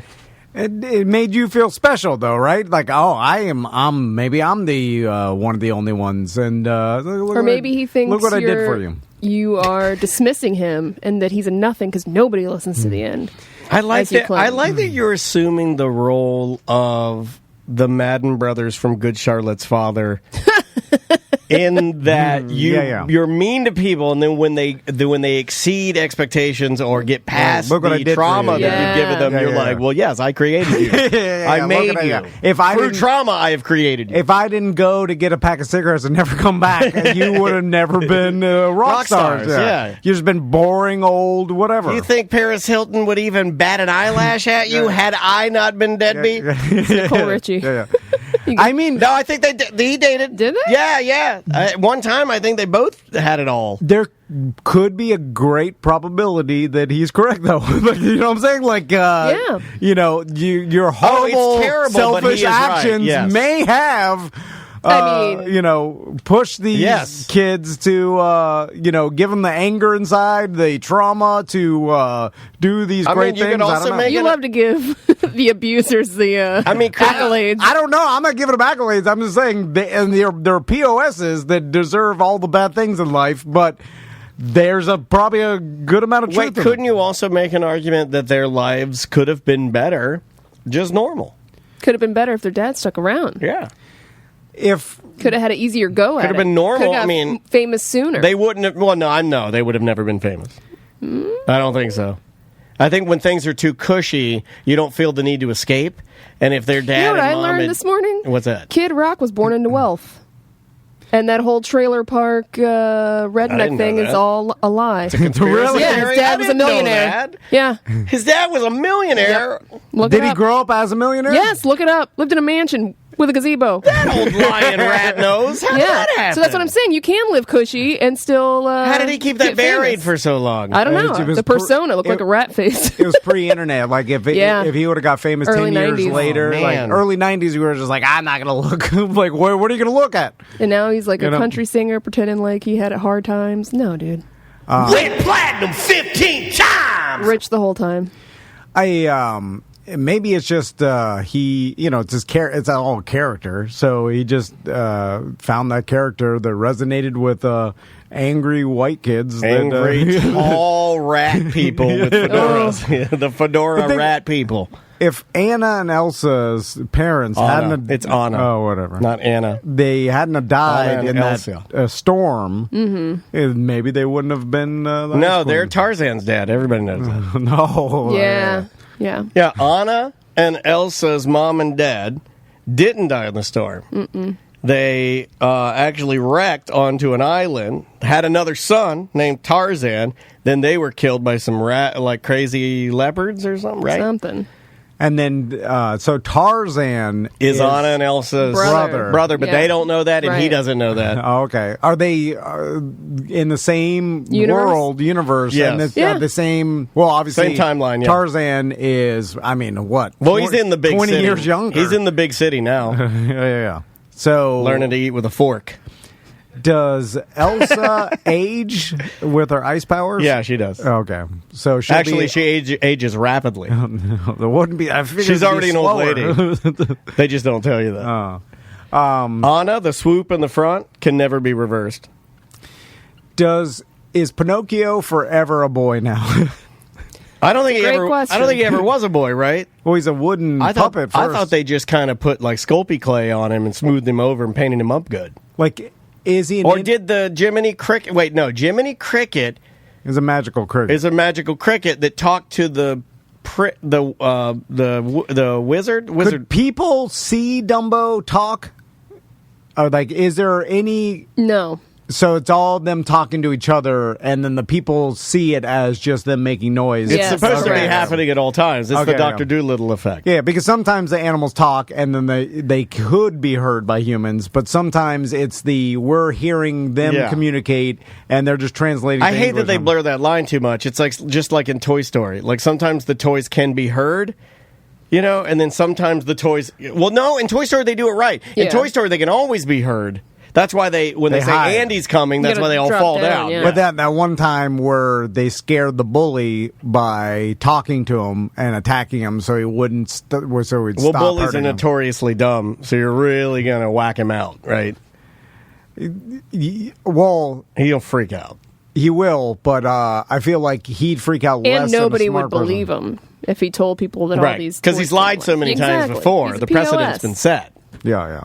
And isn't will the toy, if you destroy the toy's head, It's dead. then it has no more Toy powers. ability. I mean, can it still? But there's plenty of toys like when he put them all together, they were still able to walk around. Oh, the you mutant mean toys? you mean Yeah. the Like mutant toys? The Yeah, baby yeah. doll head on like the spider Yeah, the mechanical head will thing. still. I think it's fire, really. That didn't they? I mean, haven't they kind of alluded to fires? Or like, they smoosh it. You smoosh them in the trash compactor. right. Well, there's in there. I heard that there's a whole internet story. Like, what do they Conspiracy? call it? No, like It's like a kind of like it's like Like- kind of like an internet conspiracy about that they've been dead the entire time and that Well- they're trapped in hell. Well, no, all the toys like they end up in the garbage, like forever, eternity in the bottom of a landfill, like trapped in there, still alive. man, You that's know what I mean? Yeah. Well, that's how most toys end up, right? Yeah. But then Yeah. it's like, is it all like even if you took apart the entire toy, would its hand and its arm still be some sort of magic? Still work. Okay. Yeah. All right. Got That's all toy I wanted to magic. know. That's all I wanted to know. You want to do one more? Sure. Okay, I'll do one more. Hello, Tom and Dan crew. I just saw that Mountain Dew is coming out with Mountain Dew Hard. Don't say it like Regular flavor That's and what a it's couple called. others, and they're 9% alcohol. So, that. 6%. oh boy. It's actually called Mountain Dew Hard, which is a full Yeah, but don't fantastic go name. hard. Well, that's why I'm going to say it. I'm going to be Mountain Dew Hard. It's pretty interesting that they even.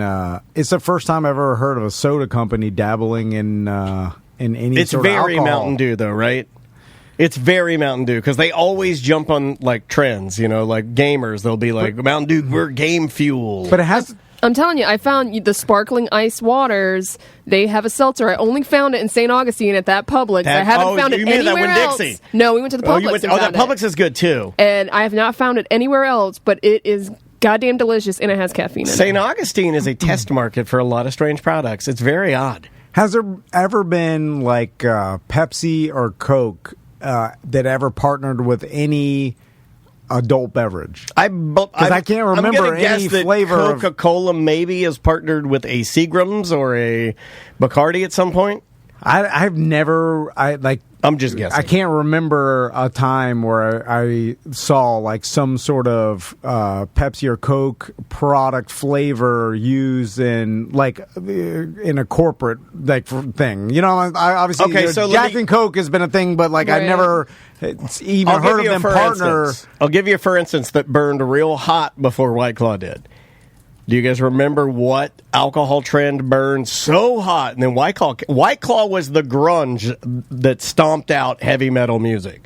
White Claw stomped out Not Your Dad's root beer. Remember all the hard root beers and hard lemonades? Yeah, and stuff, no, it was more like hard cream soda, hard orange soda, hard root beer. Those you know. Does Topo Chico count?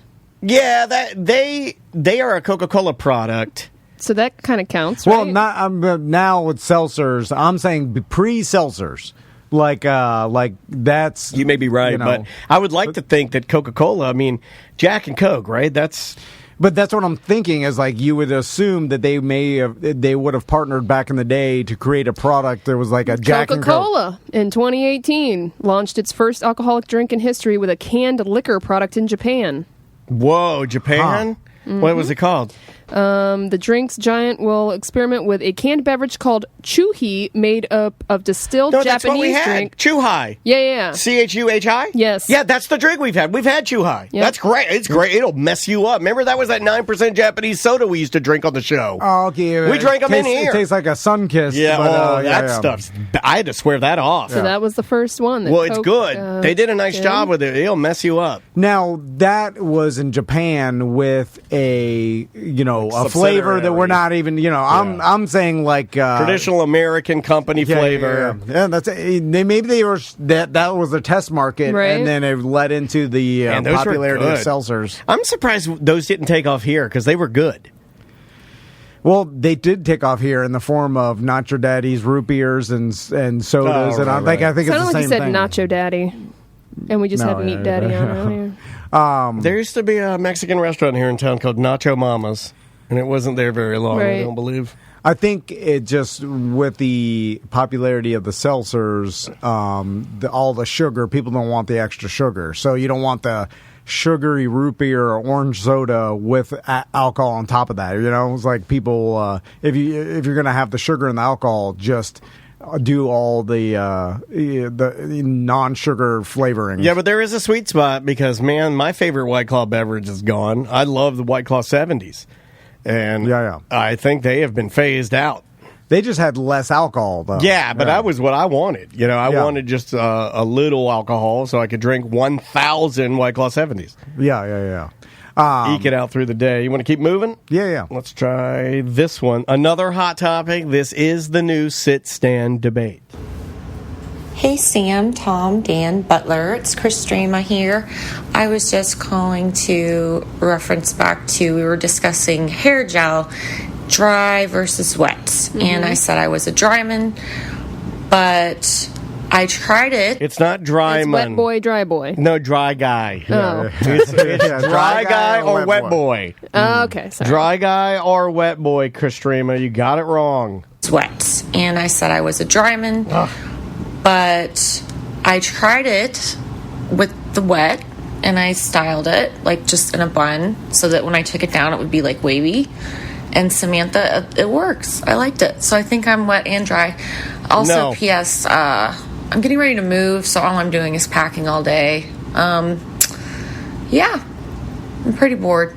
Anyway, love you guys.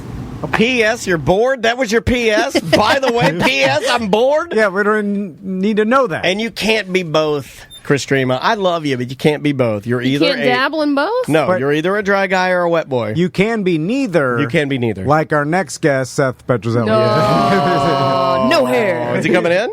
Yeah. Come in here, Seth. He can come went in. to go Yeah. poop our bathroom. Do you want to take a break and come back? Yeah. Let's take a Alright. break. We'll be back with Seth, and he wants to buy a boat. I'm Dan, and 7 out of 10 white people look exactly alike. That is true. It says it in the Bible.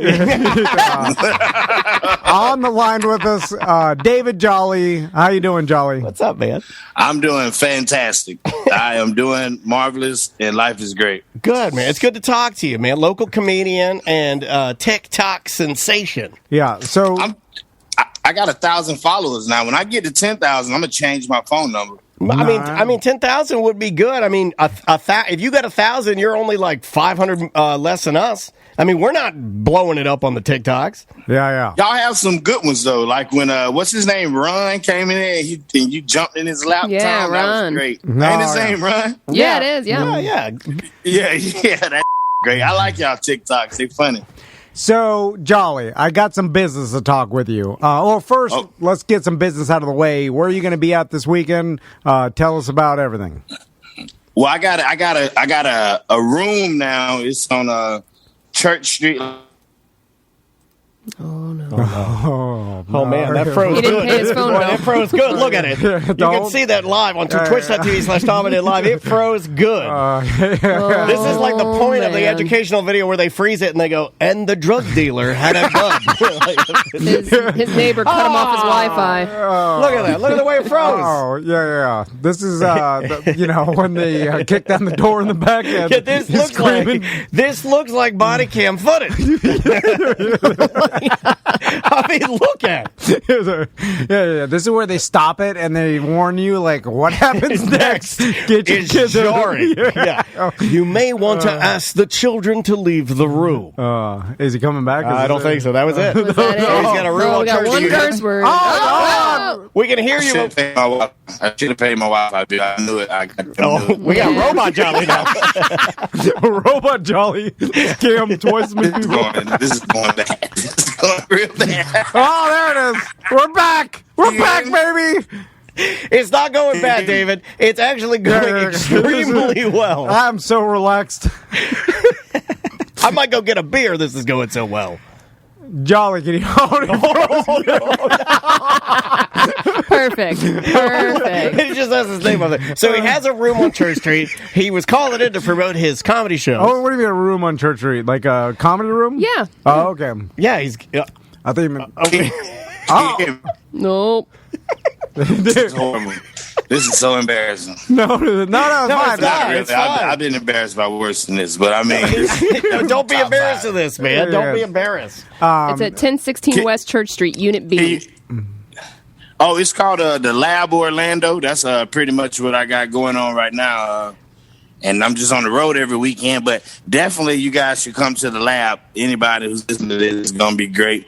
And we got midgets breathing fire. Now, did you ever think that during a pandemic and with people's conspiracy theories that a comedy place called The Lab might be scary? Definitely midgets. I don't know. This is horrible. This is so bad, man. The Spectrum suck, man. I'm with you. Oh, he's gone. Oh, he threw it. No, I think he threw a fit. No, maybe... Yeah, he threw it. He's like, Spectrum sucks. we heard I him think he fine. put his fist through it. We heard him. Oh, he's back. Oh, he's back. He's coming back. He was doing good. He was goon. Hey, now. You are relaxed. No, everything was fine.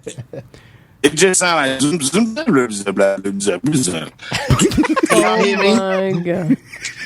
Most people would say, you know, we can't air this, but we're powering through. No, we're airing it. Man, this is not fun. Jolly, we can hear you. It's fine. I'm going to start talking. I'm trying to talk like the Wi-Fi because I got the $30 plan. $30 plan does not. $30. I like it. $30. He goes plan. They made sure to put the reverb on the plan. Hey, when you buy the $30 plan and you're streaming, just put a little reverb on it. Put your computer by the window. Right? I got that $30 plan. Yeah, go outside.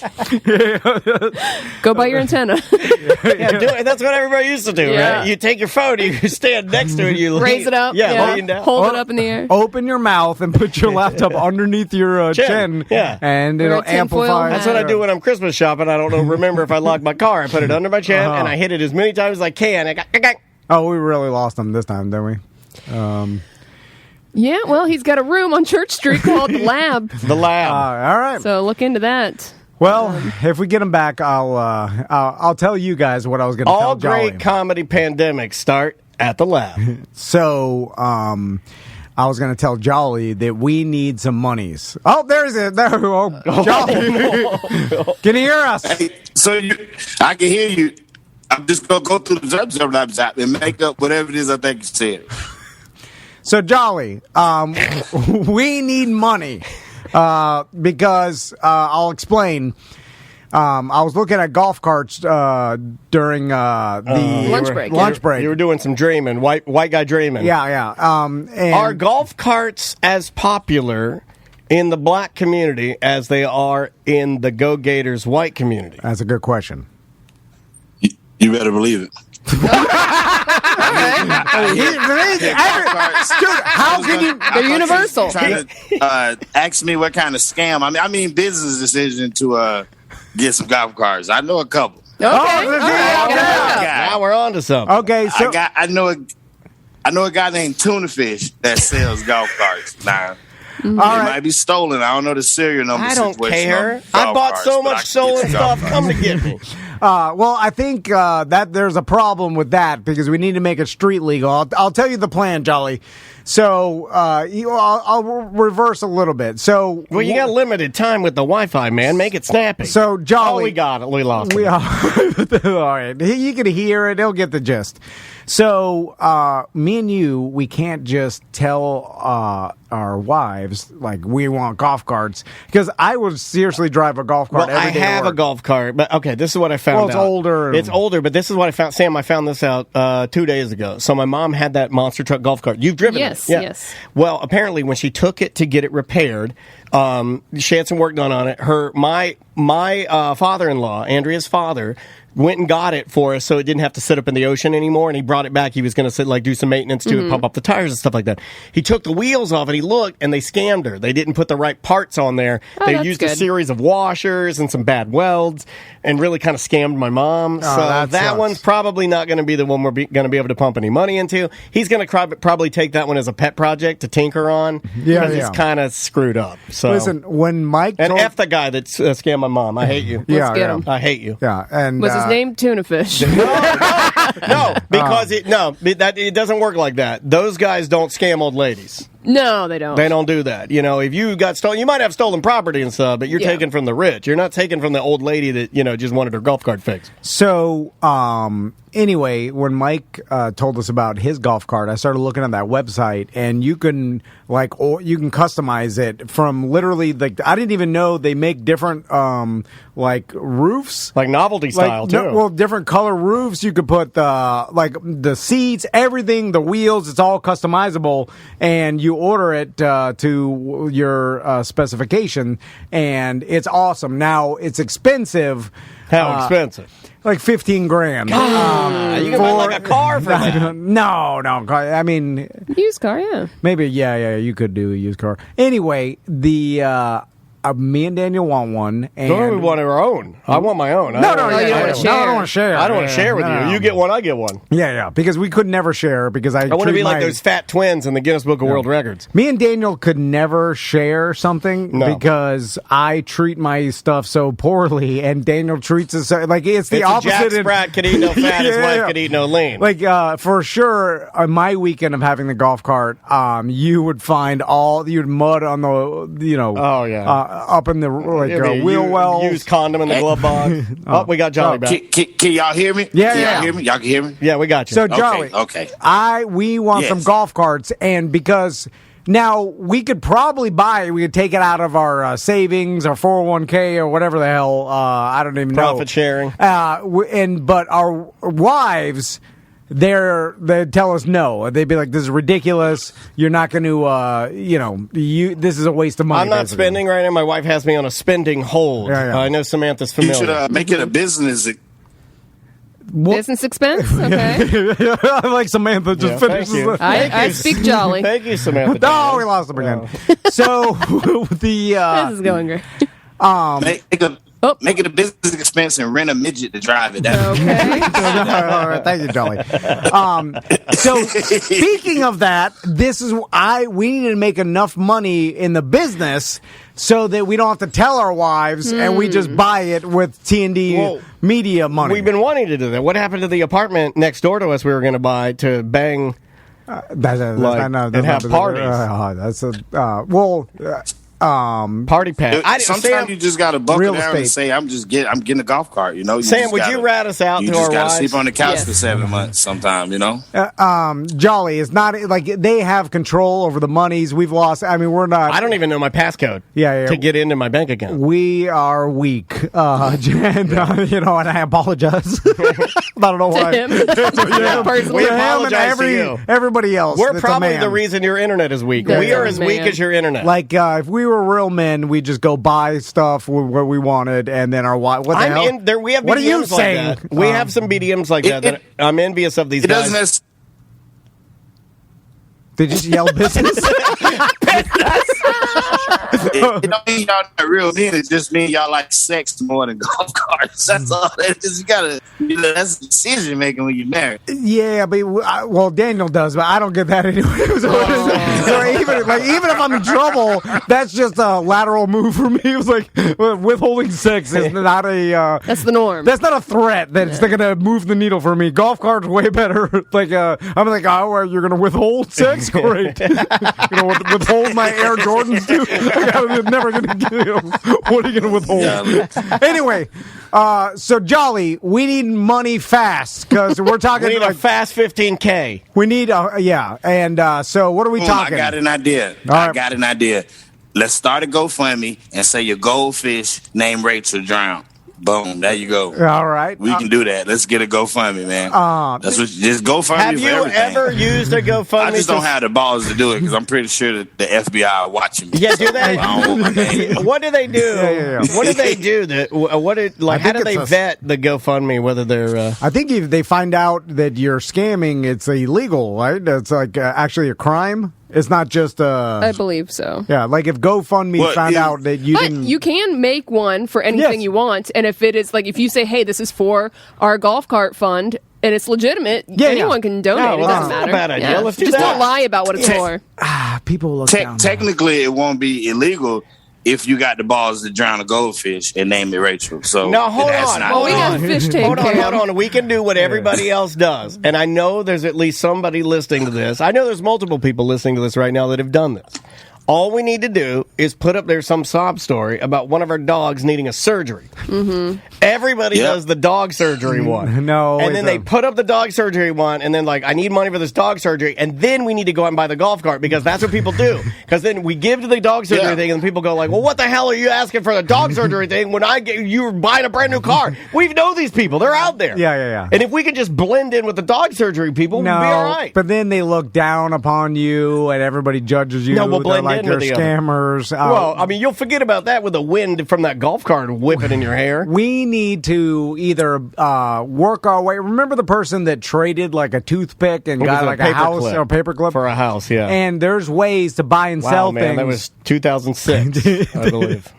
There's ways to buy and sell things that you can get up to 15 grand fast. We just need Twisted to Movies hustle. in our Twitch chat room just gave us 100 purple diamonds for our golf Nice. club. What is that? I think it's $1. I think it is $1. I think it's $1. All right, well, that's getting us We nothing. need Tuna Daddy to let us know. It's a start. So, Jolly, what kind of things can we do to make quick money that's not, we can't dabble in anything too illegal. Yeah. We need fringe yeah. illegal that's like, you're not really hurting anybody. It's borderline, So yeah. it's like, you put some money here and there. You and wander then a little. You sell this, you buy I this. got a good idea. Y'all got a good front. I've been to the studio. It's beautiful. Nobody would ever think it is. Just sell crack out of the studio. I'm okay with that. All right. Now, Nobody would Nobody suspect that. would He's bust right. you guys for That selling is crack. true. You're right, And yeah. Baldwin, too. Yeah, You he's gotta sell absolutely like right. You got to sell like big crack, like to people who still had their teeth that sell it to other people. And But we do have you a can lot make of a good people living off of that. in and out, so it won't look like a trap house. No, but- well, we got a back door, too. That Yeah, That's nobody right. We got sees. that side door. Everybody got to get do rags though. I already Okay. got do-rags. Okay. So what's crack go for nowadays? What's the price of crack currently in the market? Well, I really don't know a lot of crackheads like I used to. I kind of moved up in the world a little, but I guess it's about the same as it was going. $5. You can buy $5. I've seen a crackhead. Yeah, $2 rocks. They got all kind of stuff. You just got Don't get depend the on where $2 you ones. go. We got Bad stuff. That's too many people coming in and out. Yeah, I yeah, don't yeah. work in bricks. Yeah. Like, is there a brick of crack we can sell? Damn it, I love this. It's so hard to find out about crack. The internet connection. How are we supposed to? Okay, I got a serious question. How Can the I sell hell- one brick for 15 grand? How the hell are we supposed to use the airwaves on real radio to sell crack if we can't even get a good connection from Spectrum? Terrible. God! I don't. Exactly, man. Spectrum suck, man. Oh! Spectrum got him. They got me. They're like, yo, we'll fix you. There's okay. I have thought of some things that I normally pass by because Oh, we got him back. I realize Are you on the potty? It sounds like you're taking a dump, Jolly. Nah, I'm just like, this phone is not right, and the Spectrum ain't helping it no better, and I'm just like, I'm trying to help you guys out, man, because I want you to get this golf cart. I realized something. We can flip something. You buy it for one, and then you flip it, make it easy, fast, 15 Yes. grand. Buy a house. Like, housing is so expensive now, but like, I think if you get like lower cost housing, we don't have. We need to talk to J-Mo. We need something like, let's say, 45,000. Can we buy something for 45,000, then sell it for 60? Well, if you Like, only quick. need 15 You grand. can do wholesale real estate. I mean, that's easy. Like Selling- wholesale real estate is basically you buying stuff like real cheap, and you just put a little money into it, and then the equity involved, and you just sell it. That'll be the fast way. It'll probably take you a year, so the golf carts won't be as fast. I can't wait a we year. want it I'm next still leaning weekend. on crack. I'm I'm leaning on crack. Yeah, All right, I just think crack's our best path. Yeah, but then Yeah, crack is or Molly, but Molly heads are See, Molly's very gonna different be people than crack heads. Molly be a Yeah. little hard for me because I'd be getting high on my own supply. Yeah. Because I'm so Daniel- horny all the time. I'd be taking the Molly, and then I got no time for golf carts because I'll be horny all the time, being naked, running around on Molly, hot, drinking a lot of water. don't people. Yeah, you got to drink water. Stay hydrated. Dan, do not start doing Molly. Don't do it. I Rich white people like pain pills. I think Yeah. that's the because we're in a fancy neighborhood. All the they're on rich it. old Oh, yeah, I ladies see are 'em. all I see 'em. strung out on pain pills. I see 'em. So they'll buy from us. The ones that still think they kind of got it, so they still dress a little risque. Yeah. But that if you unfolded everything, things would start falling out. Yeah. And they've been doing pain pills for so long that they're taking as much as someone that's like stage 4 leukemia. Oh, yeah. Yes. They're like, oh my God, you're taking that But much they morphine? have to take that because they'll die. Another thing that's weird about those type of ladies is they always have a hairstyle of like a young 17-year-old girl, but they're 80. And it's very weird. It's very weird. It almost looks as if they died and shrunk the skeleton, and then the wig was still. You know what I mean? It looks like you lift the coffin, you open the coffin up, and there's a skeleton, and it's got the wig, the big Dolly Parton wig. Oh, what about like any vehicles? Is there some Stolen. Let's steal some You cars. got the griff truck? No. Yeah, you just got to get a what they call it, a auctioneer's license, and you could flip some, tell BDMs That's that true. y'all selling cars now, but you still got to wear those do-rags. We can park them out here and out back and have our own lot and make this the lot. And in between shows, we walk out there and sell cars. That's a great idea, dude. Podcasting car lot? Nobody's doing a podcasting car lot. Yeah, we get a bunch of old. Like 50. Then And we line them all up with sticker prices and American flags. Crazy. I'm going to go crazy with American flags. I'm going to do American flags everywhere. We need a big inflatable Gorilla. Yeah. Big inflatable gorilla with American flag boxers on. I mean, cars are nice, but I'm telling you, the crack is your path. Okay, crack is people your path. love crack. KC, if you're listening, the name of the show is Crack is the Path. Is there anything less jaily than crack? Because I'm Jolly. I'm too weak for jail. Me and Daniel are too It's soft. gonna be your first time offense. No, You'll be fine. I'll just they'll get get us. into it. They'll give as us. soon as I get into jail, I'm immediately somebody's girlfriend. They'll I'm get all us into it. because our business. Hey, look here, little thickums, come here. Yeah. Touch your booty. Because they'll try to set an example and get us because throw the book at you. Yeah, because they'll be like, look at these guys. Look at this. This is the epitome of And then- disgusting podcast white privilege. Dan's family will be kicked out of the neighborhood Yeah, because yeah. he sold it within the neighborhood. They wanted a golf cart. Look what they did. They started their own Look what car they lot did. and crack house. Jolly, I can't go Yeah. number 2 in front of someone. Barely go number 1 without help. And I'm constantly going number 2 in front of people. You'll be fine. Daniel's more set up for although he doesn't have all his devices. No, he no, only no. have the see-through TV, Yeah. which not that Me good. in jail is like a Rorschach scenario because I might end up liking it too much and then become the king of the jail, like some sort of weird sicko. No, the king is gonna get you. The king is gonna get you. You will not. You will not become. Yeah, Jolly. What would happen to us in jail? I think they would probably put us in a white collar. Oh well, there's no white collar crime. Depends how much Dealing- crack that you have You heard on what he site said. when He they told bust me- you. Well, we have a lot of bricks. Well, you're going away for a while. Yeah, buddy. yeah, Oh, I got like 20 bricks of crack. Yeah, what will And happen? I'll to us? mark on you for sure. What will happen to us in jail, Jolly? Oh, Well, we gotta go anyway. oh, No. no. Spectrum now. Oh, man. Oh, crack is the path. Crack is All the right, path. that's all we got. I feel like That's the only- there's a Mandalorian joke in there somewhere. Crack is the path.